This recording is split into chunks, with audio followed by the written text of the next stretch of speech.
this is the working definition we've been using when it comes to anxiety. Anxiety, what we've been saying, is just when our stress, fear, and worry overwhelms us.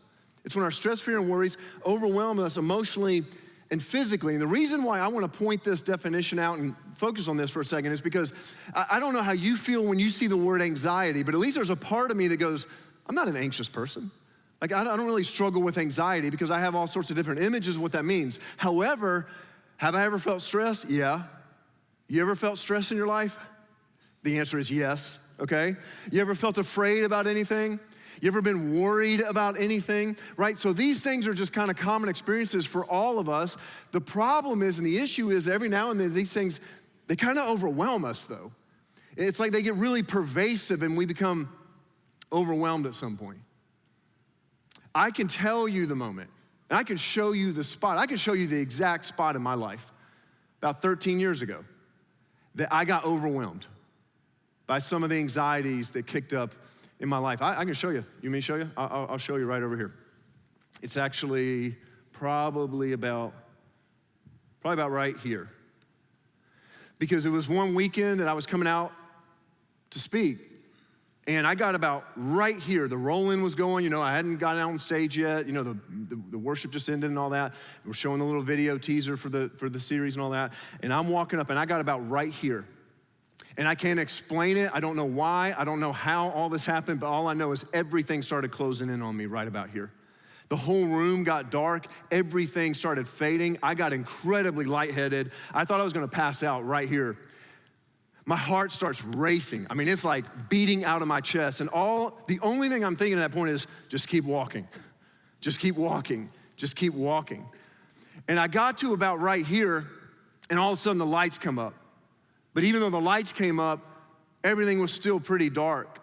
And all I'm thinking at this point is just don't pass out. I'm thinking I'm gonna pass out right now. I'm gonna pass out. I'm gonna pass out. Now, if you were here that weekend, I have no clue. You wouldn't even know if you were here that weekend. But let's say that you were around about 13 years ago and you were here that weekend. You probably wouldn't have a clue. But here's the thing. I don't know what I said for those first 10 minutes. I'm sure it was great. But I have no memory of it. Because all I was thinking as I'm saying these words is just don't pass out right now. So the next morning I figured I probably ought to reflect on what happened. And so Jenny and I have a dear friend who's been a counselor and helped so many people in areas like this. And so I just called and I just explained what happened. And she said, yeah, wow. Well, that sounds like you had a panic attack. And I laughed. And I said, no, I didn't have a panic attack. That's not possible because I don't spend my days worrying about life. I don't think you understand. I don't back myself in a corner and sit in a dark house biting my fingernails, worried about things. Like, no, it wasn't a panic attack. And then she laughed at how dumb I am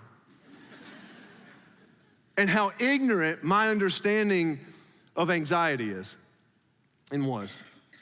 And for the next few months, she helped me discover that what had happened that day, right over there, about 20 feet from me right now, was an alarm bell. That's what was happening. It was an alarm bell that my body was giving me to lead me to some changes that I needed to make. And in fact, I think this is actually a very helpful sort of image. I think it's helpful to think of anxiety almost like a smoke alarm. We all got smoke alarms, smoke detectors in our house, right? We all got smoke alarms. By the way, soapbox for a second. Why is it when they need new batteries, they start chirping? Why can't they start chirping at 3 p.m.? Why must it be 3 a.m.? All right, anyways, back to the message. Smoke alarms. Here's the thing with smoke alarms though, right? We all got them, we all have them in our homes and all that and stuff. And when the smoke alarm's going off, not telling you the battery's going, not chirping, I mean going off, what does that tell you? It tells you you should probably, that's right, you should probably go explore the home because there might be a fire. Now, I want you to imagine for a second that you heard the smoke alarm going off, and it's loud and it is obnoxious. And so you go over and you take it off the ceiling and you take the batteries out and you turn it off and you go back to bed. And maybe even while you're doing that, you see a little smoke rising and it's kind of up at up by the ceiling, and then you just turn it off, you mute it, and then you go back to bed. I mean, how stupid would that be, right? Be pretty foolish. No one would do that. No one would do that because the smoke alarm going off isn't the problem. It's indicating that there may be a bigger problem. The smoke alarm's just doing its job. It's indicating there might be a fire somewhere that we need to go explore. And what I wanna do today is I wanna reframe our understanding about anxiety. I wanna reframe our understanding about anxiety. I want us to start thinking about anxiety as a smoke alarm of sorts, that it's there to serve us. It's actually there to help us and point to potential fires in our lives that by the grace of God we can address. There's a prayer in the scriptures that actually deals with anxiety. And to be honest, as I've reflected on it, I think it is perhaps, in my opinion, it's one of the most courageous prayers anyone could ever pray related to stress, fears, and worries that they might be experiencing. And it's a prayer from the Psalms. And guys, listen, if you've been around for the last several months, really through the summer and into the fall here, we've been spending a lot of times in the Psalms. I've been talking a lot from the Psalms, and partly because they've just spoken to me so deeply recently.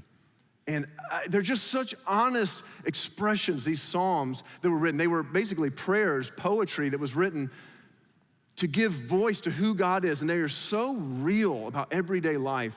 It's a collection of prayers written to reveal the heart of God in compelling ways. And I just want to look at what God reveals in this one particular psalm related to anxiety. And so I want you to turn to Psalm 139. If you don't have a Bible, there's some in the seats beside you. Page 476, if you're using them at any of our locations right now, page 476. If you're not there, if you're at home, watching online, whatever, just get to Psalm 139, do it on your mobile device, scroll there, YouVersion app. Doesn't matter how you get there, just get there, because I want you to see these words. They're so encouraging, they're so helpful, and they begin to point to the fact that anxiety may be an opportunity for us to discover something where the fire is. And wouldn't that be a gift? So let's start, look at Psalm 139, let's start at verse 13. David's writing this, and David says, he was a king, an ancient king, and he says this, he's speaking to God, he says, God, you made all the delicate inner parts of my body, and you knit me together in my mother's womb. You know that you have been created on purpose and for a purpose, right? You know everything about you has been intentionally stitched together by the God of the universe. He knows everything about you. He stitched you together, which means the one who makes you is the one who can speak value over your life, right? When you create something, you're the one who can name and speak value. And David's saying, man, you knit me together in my mother's womb. Look what he says, keeps going. He says, thank you for making me so wonderfully complex. Your workmanship is marvelous, how well I know it. You watched me as I was being formed in utter seclusion, as I was woven together in the dark of the womb. You saw me before I was born. Every day of my life was recorded in your book. Every moment was laid out before a single day had passed. Listen to this, love this. How precious are your thoughts about me, O God. I can't even count them. They can't be numbered. They outnumber the grains of sand. And when I wake up, you are still with me. Now just pause for a second.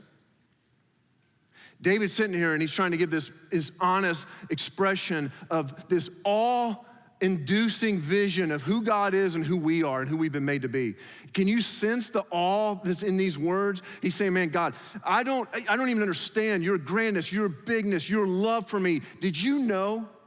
See, some of you, we read that passage just there. Did you know? And it was news to you. You've never heard anything like that God's thoughts towards you are loving?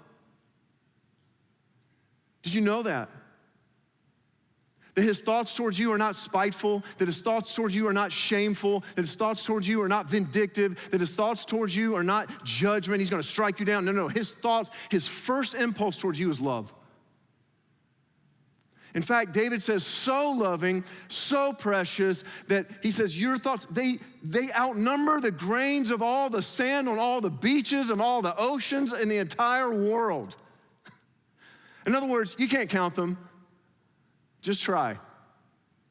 Guys, we cannot begin to comprehend the love of God towards us, his care for us. And see, in the scriptures, the writers, they are constantly reminding us of the character of God when we face our anxieties. See, from a spiritual standpoint, anxieties tend to be rooted in a fear of loss.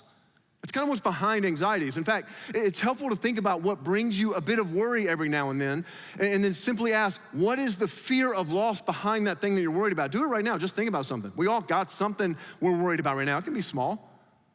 But just what's something on your mind today? Something that maybe has got you a little bit worried. You got it? Now just ask yourself, what is it behind it that you're afraid of losing? You're afraid of losing status if that presentation doesn't go well, but it's the fear of losing status. It's the fear of losing a relationship.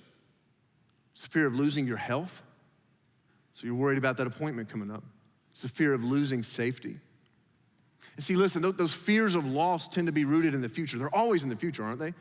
This is what anxiety does. Anxiety comes into our present, kidnaps us from the present, and has us living in the future reality where the fear of loss is realized, even though it hasn't even happened yet. But I want you to see what David is saying here. He's saying that we can move forward in confidence into the future despite not knowing what is coming. Why?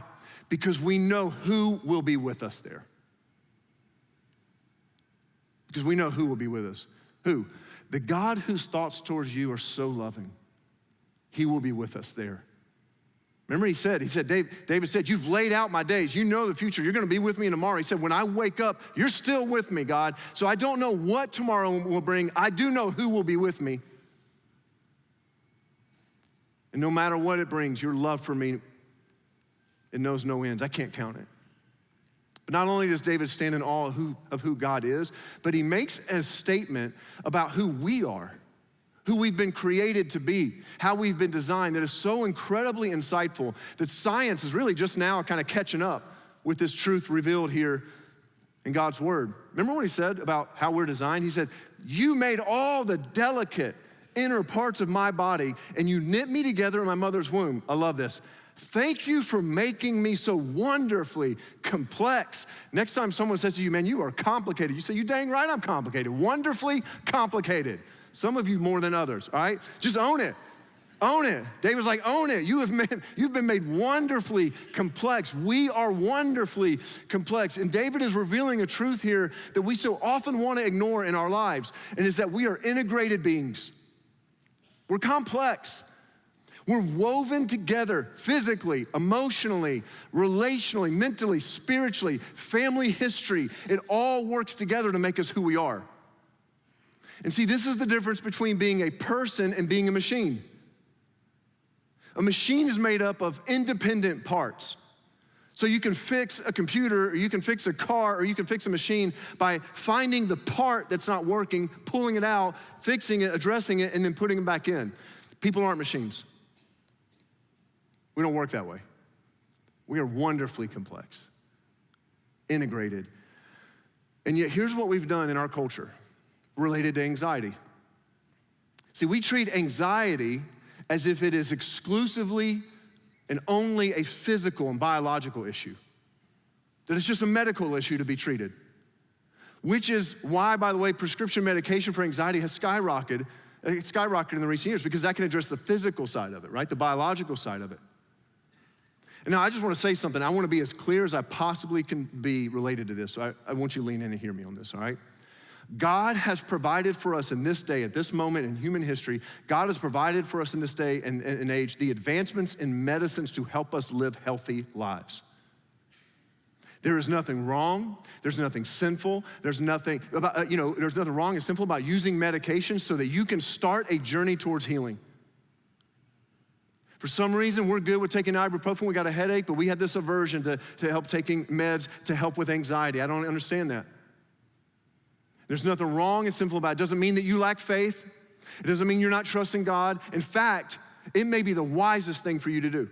There is wisdom in using the tools that God has afforded us in this day and age to walk towards health and healing in our lives. I've benefited from this. People close to me, family have benefited from this. Okay, are we all clear on that? Are we good? I need to know that we're clear on that, because what I'm gonna say next, I'm gonna get an email from one of you being like, wait, did you do? And I'm gonna say, did you listen? Did we all listen? All right. Don't send me that email. I already got an auto reply. Did you listen? It's ready. So with all that said, I want to nuance it for a second. I want to give just a little bit of nuance and context to it. With all that said, what I just said, When you treat anxiety, though, as if it is only a physical and biological issue, the temptation will be to run straight to meds before evaluating any other area of your life that might be contributing to increased fears and worries and stress. Listen, using meds to get some clear thinking so that you can evaluate all aspects of your life can be deeply beneficial. Using meds in order to avoid evaluating how our relationships and our environment and our family history and our beliefs might be contributing to our anxieties won't work. We're treating ourselves like a machine. That we're just addressing this part, but we are wonderfully complex. And we would be ignoring the deep truth revealed here in God's word that we are an integrated people. In other words, God can use modern medications to silence the alarm, right? To turn it down a little bit. But if you silence the alarm and then you never go looking for where the fires might be, making the smoke in the first place, you're gonna be missing out on the wholeness and healing work, the total wholeness and healing work that God wants to do in you. Now, David knows this in this psalm. And because of this, he prays a prayer that's so courageous that if you feel any stress or fear or worries in your life, this might be the most courageous prayer that you could pray. In fact, I believe in it so much that I actually want to do something we hardly ever do. I want us to read these two verses together out loud at all of our locations. We're going to read verse 23 and 24, the last two verses in Psalm 139. Wherever you are right now, I want you to read this out loud together. If you are at home watching online, read it out loud. If you're driving, you just keep your eyes on the road, whatever. But we're gonna read this out loud, okay? So let's read this out loud, starting verse 23. Here we go. Search me, O God, and know my heart. Wait, you can do so much better than that. LCBC, you know how much I brag on you. Come on. Harleysville, I need to hear it. Waynesboro, come on, I need to hear it. Let's hear it. All right, here we go. Search me, O God, and know my heart. Way better. Test me and know my anxious thoughts. Point out anything in me that offends you and lead me along the path of everlasting life. What a crazy prayer.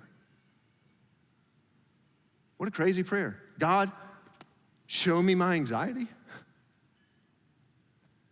Know where I'm anxious. See, I just want to point this out. We've said this a couple times in the series, but I'll keep saying it. Some of you grew up in church circles or you grew up in religious circles. That might strike you as a bit odd because you were told that anxiety and faith can't be reconciled. Which means, wouldn't you want to hide your anxious thoughts from God? Wouldn't you want to hide your fears and your worries and your stress from God? Wouldn't that mean you're not trusting him? And yet, think about how powerful this. Anxiety is assumed. David's saying, look, it's just assumed as part of the human experience. Anxiety is not a sin. In fact, the first week of the series, we looked at Jesus' own struggle with anxiety in the garden. David's saying, God, I'm not hiding anything from you. You knit me together. You already know. God, you know I've got some stress. You know I've got some worries. You know I've got some fears. Why would I try to hide that? In fact, he's saying, God, I want you to know where my anxious thoughts are and what's behind them. And this is why he wants. Remember the very last sentence of that prayer? He said this, point out anything in me that offends you. Some translations say an offensive way. Show me if there's any way that's an offensive way and lead me along the path of everlasting life. See, David's saying, listen to this, it's so important. Point out anything where? In me. That's getting in the way of me experiencing life. David's saying, God, show me where the fires are, because the alarm bells are ringing. You know I got some anxious thoughts. So show me where the fires are in me. Maybe choices I'm making, things that I'm doing, patterns that I've fallen into that I need addressed. And you know what's so important and what's so powerful about this? It's so easy to think that if the things around us would just change, well, I wouldn't be so stressed. You ever thought that? You know, I wouldn't be so afraid, I wouldn't be so worried. If it weren't for my staff, it's always the staff, isn't it? If it weren't for my staff, man, I wouldn't be so, if it wasn't for all the demands my boss puts on me, if it wasn't for all the expectations my family has of me, if it wasn't for my professor signing all of this work, how dare they? In other words, we tend to think that anxieties we feel are a result of what's outside of us, but this psalm, and David in Psalm 139, he's saying, God, I want you to point out what's inside of me that's leading me to being overwhelmed. 13 years ago, the alarm bell of anxiety was ringing loud. And there were some fires inside of me that had led to that moment 20 feet over there. So I prayed that prayer. God, point out anything in me that might be compounding the stress, compounding the fear, compounding the worry. And as I worked with a counselor and as I reflected and I kept praying, there were 3 fires burning in my life that my anxiety was trying to alert me to. You can't keep going down this road, Jason. You can't keep going down this road. And I want to share those because as I've talked to people over the years who describe feeling overwhelmed by stress and fears and worries every now and then, these 3 things seem to pop up amongst a lot of people. So 3 fires that I think will trigger the alarm of anxiety. The first one is this, is we stop asking for help. That's a fire. We stop asking for help. And I started to do inventory in my life in that season. And one of the things I came to realize quickly is it had been a long time. And when I say long time, I don't mean days, I don't mean months. It had been years since I had said the words, I need help. I couldn't have remembered the last time I said that. Can you? I just finished up 3 years of graduate school in that season while having young children and trying to figure out how to be a dad. That'll weigh on you. Ministry was growing here at the church. I was trying to figure out how to lead through that as a young leader. Jenny and I hit a season in our marriage where we were struggling. We just felt stuck. You know, when you get to that place in your marriage where it just feels like you're just repeating the same cycles again and again, you're like, why do we keep arguing about the same thing? That was us. But see, here's the thing. None of those were the fire. Those are the circumstances. The fire was inside me. The fire was the lie and the belief in that season, I need to be strong. If I asked for help, what would that say about my capacity? That's the fire. That's what God needs to heal. And the truth is, I don't care how much capacity you have. Some of you guys have massive capacity. Nobody, it doesn't matter though how big our capacity is, nobody was created to carry all of life's burdens alone. Nobody. This is how the Apostle Paul, one of the very first followers of Jesus, this is how he said in one of the letters he wrote. He said, share each other's burdens. And in this way, obey the law of Christ. He's like, you want to follow Jesus? You want to honor Jesus with your life? You want to make Jesus your new commanding officer in your life? Share each other's burdens. This is what it means to be the church to one another right here.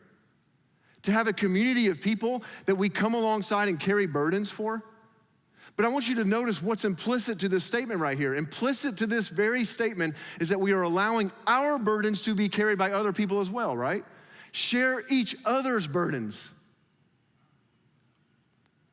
Some of you have really tired shoulders today because you've been carrying so much weight of other people. You've been carrying so many burdens on your own. And your shoulders, as strong as you've been, they're tired. And you can't remember the last time you said, I need help. You've carried the burden alone of caring for your aging parent. You've carried the burden alone over the decisions about where to go to school next year, what the next job path to take or career path. You've carried the burden alone of a child that you are deeply concerned about. Your marriage is stuck. And nobody knows. And you carry it alone. Guys, carrying burdens alone, that is the fast track to greater levels of stress and fears kicking up and worry taking over. It will compound it. So I had to make some shifts in that season. And I found some people who I could trust, and I just started saying, I need help. That became a lifeline for me. I need help. I just started saying that to a few trusted people, and they loved me. And they wanted to help. My burdens got a little lighter. This is why I personally know the power of groups here. We're in a season right now where we're encouraging you to get into a group.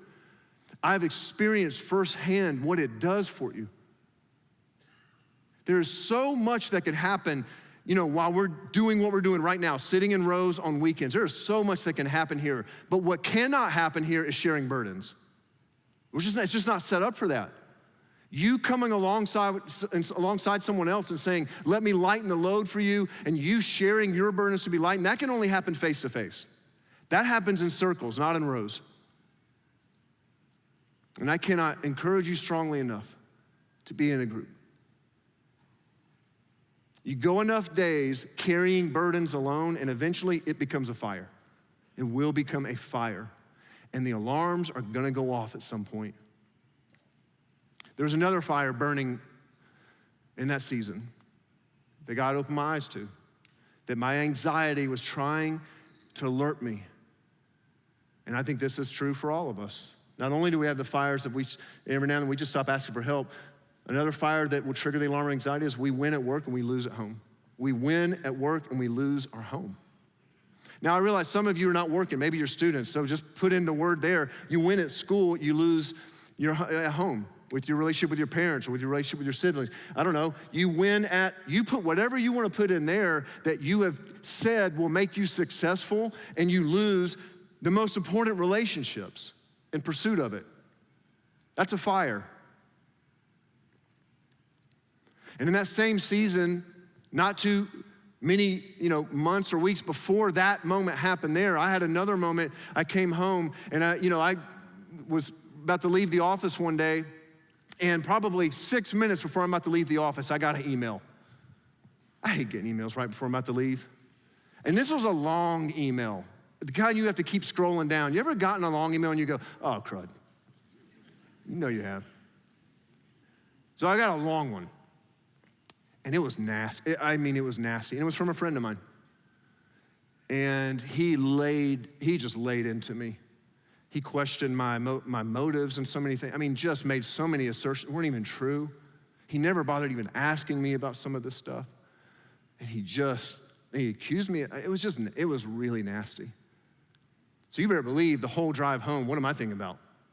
Oh, I can't wait to respond. It's the email's in my head. The email's in my head. I get home, and I walk into our back area, and we have an ottoman. I can see it, and I'll tell you why I can see this moment so clearly in just a second. But we've got an ottoman in front of me, and I take my computer. I don't even think I said hello to anyone. I walk straight in, I sit down on the couch, put my computer on the ottoman, I open up my laptop, and I start responding. I look outside when I first got home, and I saw my daughter, Sienna. She was 4 years old at the time, and she's outside playing in the backyard. And as I'm typing, I'm probably halfway through whatever, and Sienna comes in the door, and she says, Dad, you gotta see this bug.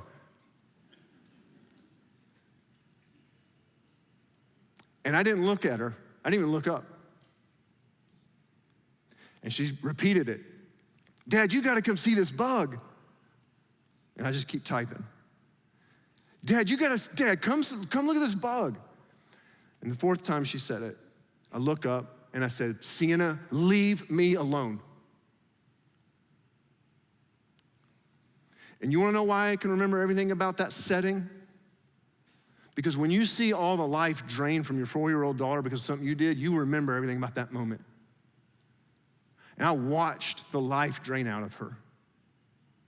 Because I chose to respond to someone I don't even know today. How sad, guys, to stack wins up at work and lose your daughter, your son, your spouse, your best friends, your relationship with your parents. I'll tell you how Jesus said it. Jesus said it like this. What do you benefit if you gain the whole world but lose your soul? Is anything worth more than your soul? In other words, he's making the principle here that you can chase things in life and miss the point. You can gain a world, you can gain the whole world, you can be successful, you can get the accolade, you can do all that and pay the price of isolation. You can gain the whole world and pay the price of peace. You can gain the whole world at the cost of your marriage. You can gain the whole world at the cost of a shortened life. You and I were not made to live in ways that sacrifice our most important relationships on the altars of our success. And I realized that I had no boundaries in my life. And in pursuit of being liked or controlling the situation, which I was trying to do there, or not letting someone down, which I was terrified to do, I was being pulled in 1,000 directions, all the while my stress and anxiety piling up, fires starting to burn, only to come out sideways at the people that God had charged me to love and serve. See, this is why I'm so grateful for that day. Now when I look back on it, that day where that anxiety alarm bell was going off, because it was serving me. It was pointing me to boundaries that I needed to set. And I reevaluated everything about my calendar. I combined my personal calendar and my work calendar together just to make sure that I didn't miss family events. I can tell you right now that for the next couple months, I've got a standing meeting every Wednesday at 4 p.m. If you wanna meet, you wanna talk, that's fine. It ain't happening at 4 p.m. on Wednesdays. Why? I'll be at my son's football game. Nothing's gonna get in the way of that. It's in the calendar. I'll meet with you, just not then. And Jenny and I started prioritizing Friday breakfast days together. I started leaving work at work. And I started disappointing people at times and got real good with disappointing people. That's the one promise I can make to you as your pastor. I will disappoint you. And that's okay. And this is still a battle for me that I fight. I want to be successful. I'm going to do those things. I'm just like you. But now I'm fighting that battle at least, because I've seen what that fire can grow into and the compounding effect it will have on stress and anxieties. So can I just ask you today, are there indicator lights in your life right now that you're winning at work, but you might be losing some ground at home? I'm not trying to crawl up all in your business. Well, I kind of am. But I know where it can go. And some of you know where it can go. And it's okay. If that's happening, just recognize it and open up to someone about it. Set some boundaries so that the fire doesn't keep growing. It's worth whatever you have to do. Why gain the world and lose your soul? One last fire that if we let it keep burning, it will eventually trigger the alarm bells of anxiety. It's the most important one, honestly. The fire that it's gonna trigger anxiety points, we just stop walking with Jesus. We just stop walking with Jesus. And I know that was happening for me. Because I could show you, summer of 1999 was such an important summer. I wanna show you a picture real quick. I pulled this Google image from Lake Swan Camp. I had really just a few months before this going to Lake Swan Camp, really at that point committed my life to following Jesus. And so it was all real new to me. Man, it's like Jesus was bringing me alive in ways I had never been alive before. And the reason I pull up this image, because this image is so powerful to me, is because every night, I worked here at the summer of 1999, and every single night, probably around 9 p.m., after the camp had kind of settled down, this little, you can't see it, it's hard to see on this map here, but there's this little tiny trail that runs right through here. It loops around right here, it comes back. And guys, I walked that trail dozens and dozens and dozens and dozens of times that summer, just talking to Jesus, just out loud, just like he was my friend, which he is. So close. I told him about what I was worried about. I told him about the things that were scaring me. I told him things about that were stressing me out. I talked to him a lot about this girl that I kind of liked. Her name was Jenny Marie Parker. I talked to Jesus all the time. I was walking with him. And I don't know how or where or what happened, but sometime between that and that, I stopped walking with Jesus. And here's what's ironic. I knew more about Jesus 13 years ago than I had known here. I just stopped taking walks with him. Have you stopped taking walks? Stopped talking to Jesus? Stopped listening to his voice through his word? Maybe you never started. You know, he wants to walk with you, right? To hear from you. His thoughts towards you are loving, and you couldn't count them if you tried. And I was struck with the reality that for years I'd started my day with work. Before my feet hit the ground, I'd grab my phone and I started checking email. For years I did that. Guys, that does something to your heart. where you are about producing more than you are about being with Jesus. And we've talked about this, but this fundamentally changed some patterns for me. I started each day differently after that. I began starting my day pointing myself in a divine direction. This is why we talk all the time here about find your chair. All that means is just find a designated place in your home where every day, same time, same channel, you show up, 5 minutes, 10 minutes, just open up the Bible, just pray, just talk to God. There is something it does to us. And slowly, as I started doing that, my heart began to fill up again. And I noticed something. You know what I noticed? All the other areas of my life started getting healthier.